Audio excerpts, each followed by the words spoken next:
Oi pessoal, eu vou passar para vocês o conteúdo da aula de retrato, que seria a sequência da aula que nós tivemos na última semana, que foi a de iluminação básica. Eu estou usando esse software para simulação de estúdio para poder mostrar para vocês qual é o efeito de cada uma das luzes que a gente vai usar. Eu vou começar montando o estúdio aqui e aí eu já aproveito para mostrar para vocês, para relembrar vocês, na verdade, de alguns conceitos que a gente viu na outra aula. Eu vou começar colocando um fundo aqui. Tá? Ao contrário do fundo que nós estamos usando lá na universidade, que é um fundo fixo de gesso. Esse fundo ele simula um fundo de tecido, cor branca, que tem a mesma característica. Ele tem essa curva aqui no canto, que é para gerar um fundo infinito, para que eu não consiga ver o canto da sala. A gente não está vendo nada no resultado da câmera, porque eu ainda não acrescentei luz nenhuma. Esse software me deixa também colocar uma modelo aqui, ou um modelo, vamos escolher alguém aqui aleatoriamente, essa daqui. Posiciono ali no fundo, e eu vou posicionar uma luz. Vamos pegar aqui um refletor simples, o refletor parabólico que vocês já conhecem. Só vou aproveitar e posicionar a câmera aqui em função da modelo, já escolhi as configurações. Um cuidado que a gente tem que ter quando está fotografando pessoas é a altura da câmera. Se eu fotografar de baixo para cima, eu vou ter como resultado uma imagem em que, o que a gente chama no cinema de contra-plongé, a pessoa fica muito maior do que quem está vendo. Se eu fotografar de cima para baixo, a pessoa é muito menor do que quem está vendo. Isso dá um efeito psicológico em quem está vendo a imagem. Eu tenho como resultado, na leitura da imagem, uma percepção diferente de quem está sendo fotografado. Tá? Só vou escolher uma outra objetiva aqui para essa câmera e vou posicionar ela aqui para ter um enquadramento. Eu quero fazer um retrato, então eu vou manter a câmera na altura dos olhos de quem está sendo fotografado, porque eu não quero ter esse efeito de fotografar de baixo ou de cima. E um erro comum que eu vejo quando as pessoas estão fotografando é quando elas posicionam a câmera na altura certa, elas acabam enquadrando dessa forma. Se vocês forem olhar as fotos de vocês vão ver que boa parte das imagens de vocês tem esse defeito. O que a gente chama de excesso de teto é esse espaço que fica aqui entre o topo da cabeça de quem está sendo fotografado e o final do enquadramento. Eu não preciso disso. O que vai acontecer se eu fizer uma foto dessas é que depois, no pós-processamento, eu vou cortar essa imagem para ter o enquadramento certo. E aí eu estou desperdiçando megapixels da câmera, estou desperdiçando resolução da câmera. Então tomem o cuidado sempre na hora de fotografar, de cortar no lugar certo. Tá? Vou botar essa câmera um pouquinho mais perto porque eu quero ver o modelo no enquadramento, num plano médio aqui. Tá, e vamos mexer um pouco nessa modelo que ela está com uma cara de assustada ali. Vamos botar ela... Não, pior. Ela ficou mais assustada ainda, né? Eu acho que eles fizeram ela para um filme de terror. Vamos tentar recuperar ela aqui. Esse software me deixa, além de posicionar a luz, fazer uma sequência de posições, de poses para os modelos. Aqui, se não me engano, eu ainda estou aprendendo a usar isso, consegui ele para a nossa aula. Então, aqui, isso aí. Eu quero mexer a cabeça dela aqui. Vocês vão ver que em grande parte das sessões de retrato a gente tem o rosto em 45 graus. Tá? Isso quer dizer que o rosto não está exatamente de frente para a câmera. Tá? Ele está virado a 45 graus com a modelo olhando para a gente. Isso sim é assustador nesse software, quando ela olha pra gente, né? Parece coisa de filme de terror. Isso vem da pintura. Eu tenho uma posição do rosto que é mais fácil de ser... deixa eu tirar essa mão da frente. É mais fácil de ser desenhada, é mais fácil de ser pintada. Isso dá uma proporção, uma profundidade, desculpa, pro retrato, que na pintura não se conseguia, ou era mais difícil de se conseguir, com o rosto de frente. Como vocês já me ouviram falar em outras situações, a linguagem da fotografia vem da pintura e, obviamente, a linguagem do retrato na pintura vai influenciar essa linguagem do retrato na fotografia. Tá? Eu vou posicionar aqui. Vou posicionar essa luz aqui, agora em função da altura dela. Vocês vão ver que, conforme eu subo a luz, vou trazer ela um pouquinho mais para cá, eu vou tendo uma luz que é mais de cima para baixo e, por causa disso, as sombras vão sendo projetadas para baixo. Se vocês já tentaram fazer foto de alguém ao meio-dia, por exemplo, a gente tem uma luz bem alta e formam essas sombras aqui, né, excessivamente duras e que fazem com que o rosto pareça mais fino e ao mesmo tempo mais fundo, né? Não é uma coisa agradável de se ver. Esse é o efeito da luz em qualquer posição. Eu vou dar volume, eu vou dar profundidade para o rosto, eu vou principalmente mudar as proporções do rosto em função dessa iluminação. O efeito que isso tem na gente é que, como a gente está acostumado a ver pessoas sendo iluminadas de cima para baixo, quando eu estou no sol ou dentro de um ambiente, a lâmpada está de cima para baixo, a gente está acostumado a ver o rosto com essa iluminação de cima para baixo. Então essa luz parece mais natural. Conforme eu vou baixando essa luz, e essa luz vai ficando mais próxima da altura dos olhos, essa luz vai ficando mais artificial, ela fica uma luz mais teatral. Tá errado fazer isso? Não, depende muito do efeito que eu quero dar. Se eu quero que essa luz pareça uma luz artificial, eu quero que isso pareça uma coisa feita em estúdio, eu vou utilizar essa luz mais baixa. Meu limite, obviamente, vai estar ali logo acima da altura dos olhos, para que eu ainda tenha uma sombra de cima para baixo, dando volume para o rosto. Se eu baixar essa luz, a gente tem aquele efeito de filme de terror, né? Eu tenho...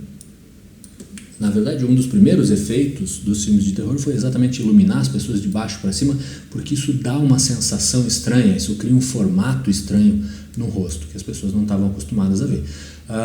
Se eu mantiver da altura dos olhos para cima, eu estou certo. Tá? Luz mais natural, mais para cima, luz mais artificial, mais de frente, mais na altura da modelo. Tá?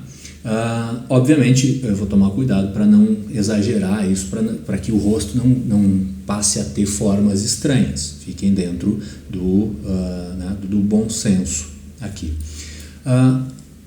Antes de passar a posição da luz em função da distribuição dos elementos aqui no estúdio, quer dizer, se eu boto essa luz mais para um lado ou mais para o outro, eu só vou lembrar vocês do papel dessas três luzes. A minha câmera aqui está regulada para diafragma 8.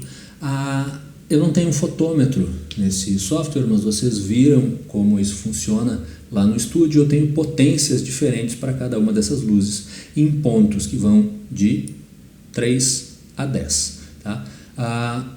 Diafragma 8 com essa potência aqui é a exposição correta. Então, quer dizer, essa daqui, para quem lembra da última aula, é a minha luz principal, é a luz para a qual a minha câmera está regulada. Ela vai gerar sombras, eu vou ter áreas mais escuras e áreas de altas luzes, né? Áreas de sombra e áreas de altas luzes, e isso vai dar volume porque eu estou fotografando. Eu vou trazer uma outra luz, também com um refletor parabólico, que dá o efeito de uma luz dura, como vocês lembram, e ela vem com a mesma potência. E aí a gente tem aquele erro que eu comentava na aula passada, de quando eu tenho duas luzes principais. Eu tenho uma luz principal aqui, e eu comentei, deixa eu desligar essa, que quando as pessoas começam a fotografar, elas veem esse resultado e a reação delas é dizer: eu quero tirar essa luz aqui, eu quero tirar essa sombra aqui, eu quero eliminar essa sombra. E aí, para eliminar a sombra, eu vou criar uma outra luz, que na verdade cria outra sombra. Esse efeito é um efeito de iluminação bem amador, bastante comum, infelizmente, que é resultado desse raciocínio. Quer dizer, eu tenho uma luz principal, ela gera sombra, eu vou tirar a sombra. Lembrem sempre que a luz de preenchimento, que é essa segunda luz, não tira a sombra, ela suaviza essa sombra. Então, eu vou reduzir a potência dessa luz, ela vai ser um ponto abaixo da minha luz principal, porque o papel dela, sem e com, não é tirar a sombra, mas suavizar essa sombra. Eu continuo tendo, vou até baixar um pouco mais aqui, eu continuo tendo uma área mais escura aqui, só ela está suavizada por essa segunda luz. Certo? A terceira luz, então, só para lembrar, luz principal é a luz para a qual a minha câmera está regulada, luz de preenchimento é a luz que vai suavizar essas sombras, então ela está um ponto abaixo da minha luz principal, e a minha terceira luz é o contraluz. Vou posicionar aqui atrás, e essa luz vai ser mais intensa do que a minha luz principal, porque eu quero que ela apareça ali. Vamos botar ela em 7. Esse software me deixa ver só o efeito dessa luz aqui. Ele obviamente está me mostrando o resultado dessa luz refletindo nas paredes no ambiente, tá? Mas eu tenho o efeito do contraluz aqui, esse halo que se forma ao redor da modelo. Vou tirar o solo, agora estou vendo as 3 luzes ligadas ao mesmo tempo. Está ali ainda o efeito. Desliguei, liguei. Isso, além de afastar a pessoa do fundo, aumenta a sensação de profundidade. Falei para vocês agora que no solo eu consigo ver que boa parte dessa luz está sendo refletida na parede do estúdio aqui e está gerando essa iluminação. Se eu não quero que isso aconteça, a gente tem, assim como lá no estúdio, a opção de utilizar um bloqueador de luz, a gente chama de tapadeira popularmente. Tá? Posiciono isso, só deixa eu posicionar ela aqui na planta baixa, que fica mais fácil. Posicionei aqui de forma que ela não gere sombra, né? Que ela não bloqueie a luz de preenchimento. O efeito disso é reduzir boa parte daquele reflexo da parede que estava ali, e eu tenho um controle maior da iluminação, certo? Então, luz principal, luz de preenchimento, contraluz. Luz principal é a luz para a qual a minha câmera está regulada.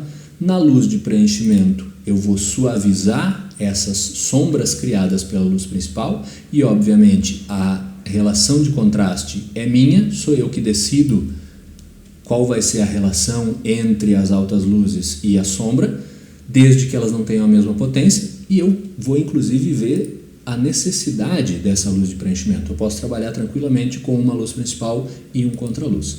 Tá? No nosso caso aqui, luz de preenchimento é interessante para dar o formato que eu quero para o rosto.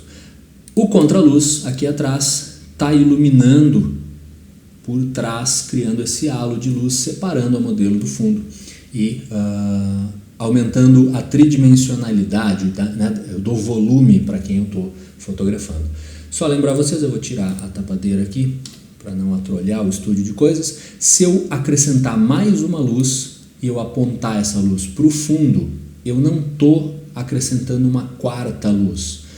A teoria da luz de 3 pontos é essa que vocês estão vendo aqui. Eu tenho luz principal, luz de preenchimento e contraluz. Eu tenho, nessa situação em específico, um fundo neutro aqui atrás, que se eu acrescentar uma fonte de luz, eu vou colocar um snoote aqui. E aí eu preciso girar ele. Deixa eu ver se eu descubro como é que faz. Ali. Apontar ele para a parede. Essa luz, mais fácil, está iluminando o fundo. Ela é a luz principal do fundo. E se ao invés de ter um fundo neutro, ao invés de ter um fundo infinito atrás da modelo, eu tivesse um cenário, eu vou ter nesse cenário luz principal, luz de preenchimento e contraluz. Imaginem um ensaio de fotografia de uma noiva numa igreja. Eu posso ter as 3 luzes para a noiva e no fundo eu vou ter a iluminação do cenário. Eu posso ter a luz principal, luz de preenchimento e contraluz do que eu consigo enxergar ali. Então isso não é uma quarta luz. Vocês vão encontrar em alguns materiais uma confusão entre o contraluz e a luz de fundo. Eu encontro isso com uma certa frequência. É principalmente um erro de tradução que aconteceu. O backlight é contraluz e a luz de fundo é outra luz. Ela tem como função iluminar esse fundo.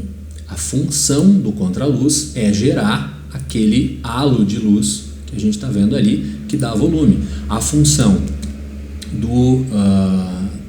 da luz que está apontada para o fundo, da luz principal do fundo, é iluminar o fundo. E aí eu vou dar a potência em função do resultado que eu quero. Nesse caso aqui, para conseguir um fundo branco, está ali, está iluminada com luz principal, luz de preenchimento, contraluz e uma luz para o fundo, a nossa modelo aqui. Então, vamos esvaziar esse estúdio aqui. Eu vou trabalhar só com a luz principal e eu vou trabalhar ela com o refletor parabólico para ter essa luz dura, porque eu quero ver a posição dessa sombra. Eu poderia facilmente, aqui nesse software, pegar o softbox que vocês já conhecem, tá? E isso vai gerar uma luz mais suave. Vocês veem que aqui eu perco potência, inclusive ele simula a perda de potência que o softbox iria causar na minha luz principal. Depois de corrigido, eu já não tenho mais aquela luz tão dura que eu tinha antes, tá? Mas para facilitar a percepção de vocês, para facilitar a minha vida também, eu vou trabalhar com uma luz dura para que eu consiga ver a posição dessas sombras, porque no final das contas a posição da luz ao redor da modelo, ou do modelo, leva em consideração o formato do rosto, né? O rosto, afinal, ou a cabeça, é uma esfera com um nariz. E eu preciso posicionar essa luz para favorecer ao máximo a aparência dessa pessoa. Vocês podem ver que, para o ponto de vista da câmera, assim é mais fácil, eu tenho um lado do rosto que é maior, que é mais visível para a câmera, nessa posição clássica de 45 graus, e um lado do rosto que é menor. Eu enxergo menos desse lado do rosto. Esse lado maior do rosto é o que a gente vai chamar de lado longo, e o outro lado menor é o que a gente vai chamar de lado curto. Por causa disso, toda vez que eu tiver uma luz que ilumina o lado longo do rosto, a gente vai se referir a ela como uma luz longa. Na luz longa, eu tenho esse lado do rosto que está virado para a câmera, todo iluminado, e a sombra cai no lado curto, a sombra cai para trás, certo? Como resultado, esse rosto parece muito mais largo do que ele é normalmente. Eu vou usar isso em modelos que têm o rosto mais fino, mais angular, para criar uma harmonia no formato do rosto. O rosto vai ficar, vai dar a impressão de que esse lado aqui é maior, é mais para fora, certo? Ao contrário, se eu ilumino o lado curto do rosto, eu tenho o que a gente chama de luz curta. Vocês estão vendo ali a diferença claramente. Eu estou iluminando esse lado e por conta disso a sombra do nariz e do rosto caem para o lado, as sombras caem para o lado longo. Isso faz com que o rosto pareça mais fino, com que o rosto pareça mais estreito, certo? Se eu pego uma modelo que tem um rosto um pouco mais redondo, eu posso fazer isso para reduzir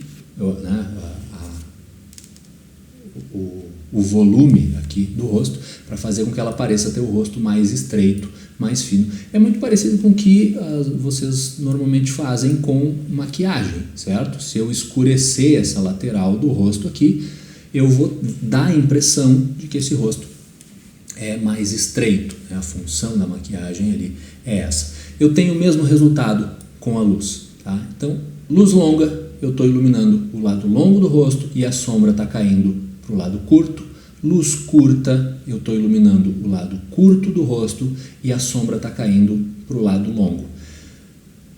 Deixo o rosto mais largo, deixo o rosto mais estreito, certo? Independentemente de eu estar usando só uma luz, de eu estar usando as 3 luzes, de eu estar usando um rebatedor, né, vocês lembram que o efeito da luz de preenchimento é reduzir a densidade dessa sombra e não eliminar ela? Então essa sombra sempre vai estar ali. Tá? Eu vou ter uma relação de contraste diferente, mas o efeito da luz principal vai ser sempre o mesmo. O cuidado que eu tenho que ter agora é em função do formato específico de cada rosto. É óbvio que se a minha modelo tem um nariz um pouco maior, se eu posicionar essa luz e gerar uma sombra grande do nariz, tanto no lado curto quanto no lado longo, eu vou dar a impressão de que é maior ainda. Se eu posicionar essa luz mais de frente, como eu elimino a sombra, eu elimino o volume também e tenho como efeito que esse nariz pareça menor. Tá? Então, eu vou posicionar em função do resultado que eu quero. Tá? Existem alguns estilos de luz específicos, tá, a partir dessa iluminação longa e curta. O mais famoso de todos é a iluminação Rembrandt. A iluminação Rembrandt é uma luz curta que vai juntar, deixa eu só baixar um pouquinho aqui, a sombra da lateral do rosto com a sombra do nariz. Tá? Peraí, que a câmera se perde no foco às vezes. Agora está certo. Tá? Vou baixar essa potência. Eu aproximei a luz, vocês lembram da lei do inverso do quadrado da distância. Quanto mais próxima essa luz está, mais intensa ela é. Conforme eu vou afastando, eu vou tendo outro resultado. Essa é uma luz bastante técnica. Tá? O resultado dela é gerar esse triângulo. Vou primeiro posicionar e depois acertar a potência da luz. Esse triângulo de luz abaixo do olho. Tá?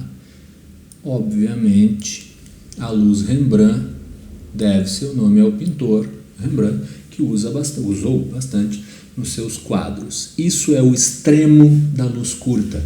É uma luz que é tão curta que a lateral do rosto se junta com a sombra do nariz e eu tenho só a maçã do rosto iluminada para dar ainda volume para esse lado do rosto. Cuidado que eu tenho que ter é que os olhos estejam iluminados, tá? E que essa luz não esteja baixa a ponto de criar o que a gente chama de um bigode de luz. Tá? Eu quero esse triângulo invertido aqui, né? Embaixo do olho e não essa luz em cima do lábio. Então, posiciono a luz. Ela é uma luz bastante dramática, bastante forte. Aqui isso está realçado por eu estar trabalhando só com uma fonte de luz, mas se eu acrescentar uma luz de preenchimento, ou mesmo se eu acrescentar um rebatedor aqui, eu vou ter um resultado um pouco mais suave, mas ainda bastante dramático. Tá? Então essa é a iluminação Rembrandt, bastante usada quando eu tenho modelos com o rosto mais largo. Vocês lembram que a função da luz curta é afinar o rosto, no caso aqui do nosso modelo, da nossa modelo tridimensional, acaba ficando estreito demais o rosto, né? Acaba ficando dramático demais. Tem que tomar cuidado, porque se eu tenho alguém com o rosto que já tem o rosto mais fino, se eu usar essa luz, eu tenho a tendência a criar um rosto cadavérico, certo? Então, analisem sempre, por mais bonito que vocês achem determinada luz, analisem se ela está de acordo com pessoa que vocês estão iluminando.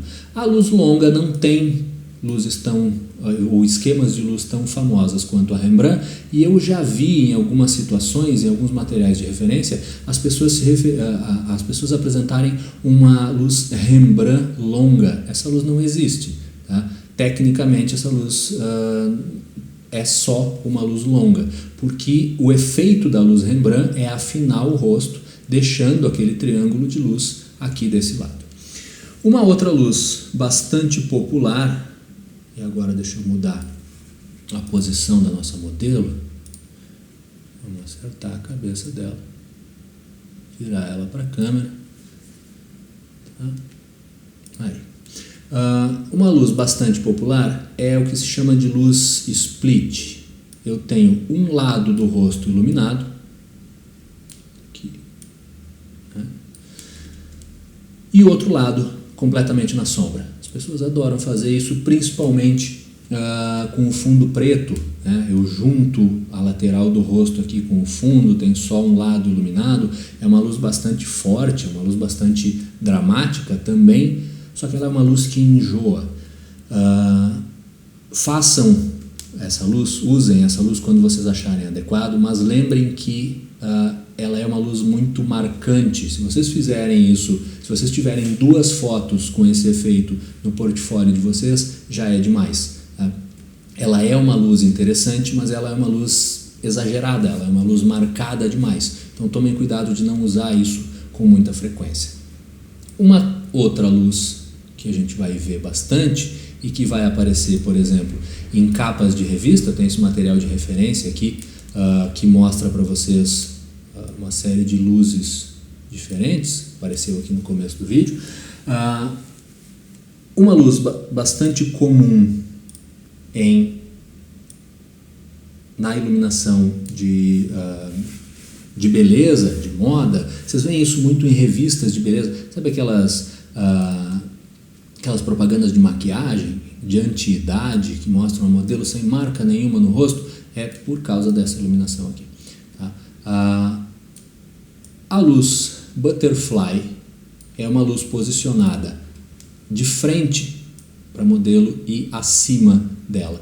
Aqui no software eu eliminei o tripé, porque senão ele fica na frente da câmera, mas lá no estúdio ou em alguma outra situação, vocês vão usar a girafa, que é aquele tripé que segura de lado a iluminação aqui, então ele não atrapalha a câmera. Essa luz vai iluminar perfeitamente de frente, eu vou deixar o modelo mais de frente ainda, para não ter erro.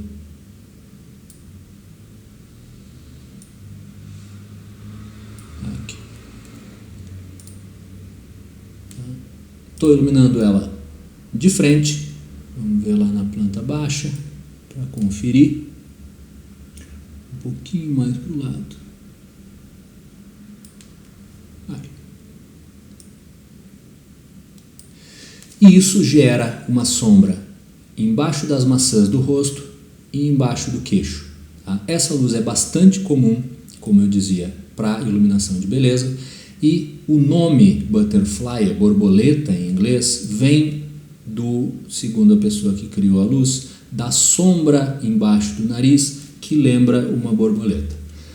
Eu também não vejo a borboleta, mas o nome acabou pegando, a gente se refere a ela como luz Butterfly. O cuidado que eu tenho que ter aqui, esses modelos que o software disponibiliza têm um nariz muito pequeno, então isso não acontece. Mas na vida real, tomem cuidado de não passar a sombra do nariz da metade do caminho entre o nariz e a boca, tá? Aqui já estaria errado. O efeito já começa a ficar um efeito, ela começa a ficar triste, sabe? O efeito começa a ficar pesado demais e, obviamente, conforme eu vou subindo isso, a gente tem uma imagem que vai perseguir a gente nos nossos pesadelos. Mas tomem cuidado para não passar essa luz desse ponto, tá? E aí a gente vai ter uma sombra que vai fazer com que o rosto fique ao mesmo tempo fino e, como ele está sendo iluminado de frente, isso é um detalhe que eu vou passar na próxima aula, em que a gente vai falar de fotografia de produto, como eu estou iluminando isso de frente e não lateralmente, eu não tenho textura nenhuma no rosto. A pele vai ficar sem nenhuma textura.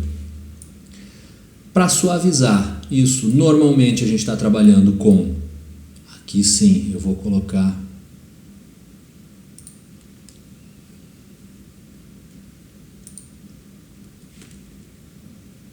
um acessório que modifica essa luz, faz com que ela fique um pouco mais suave.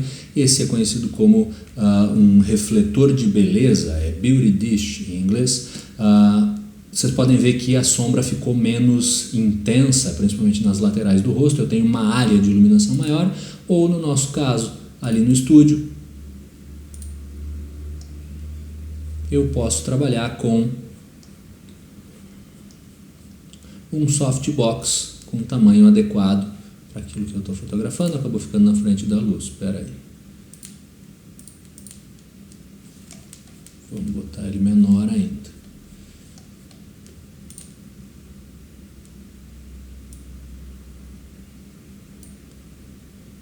Certo? Tem uma sombra ainda projetada ali, mas essa sombra não é tão marcada, não é tão intensa, né, por causa da luz suave. Ela se perde um pouco ali.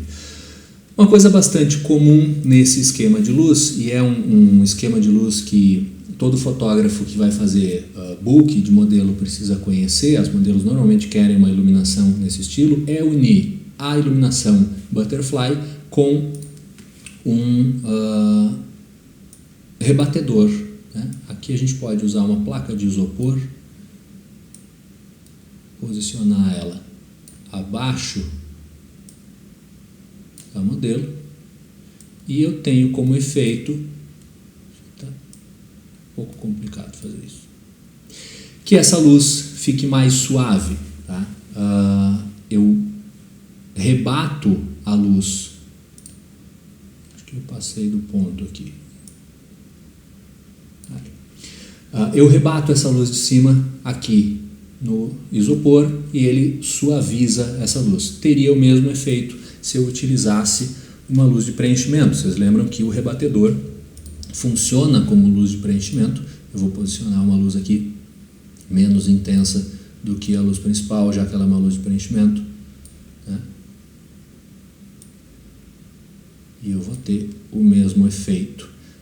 A gente tem uma iluminação bem parelha, né? Eu tenho o rosto todo bastante iluminado, mas ainda assim eu tenho áreas de sombra. Lembrem daquele erro comum de querer tirar a sombra. Se eu tiro a sombra, eu tiro o volume e eu vou dar uma impressão, né? Vai dar um resultado amador. Dessa forma eu consigo fazer uma luz que ainda é interessante, ela gera sombra, mas ela é uma luz bastante parelha, funciona bem com esses enquadramentos simétricos do rosto. Então, aí de novo as nossas luzes, eu tenho vamos voltar o rosto dela para a posição.